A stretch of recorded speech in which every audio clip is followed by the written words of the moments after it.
জ্বালানি তেলের কথা বলছেন, জ্বালানি তেল আমরা যেখানে পাবো, কম দামে পাবো, সেখান থেকে আমরা আনবো।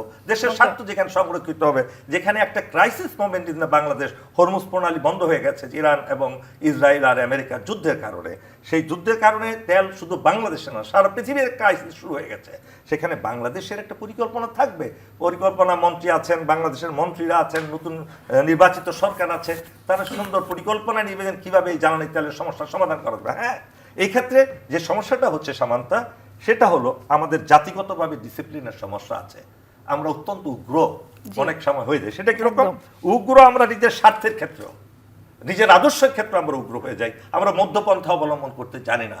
আজকে জ্বালানি তেলের থাকবে না এই কারণে কি মজুদদাররা তেল কিনে ড্রামে ড্রামে গিয়ে নিয়ে লুকিয়ে রাখবে?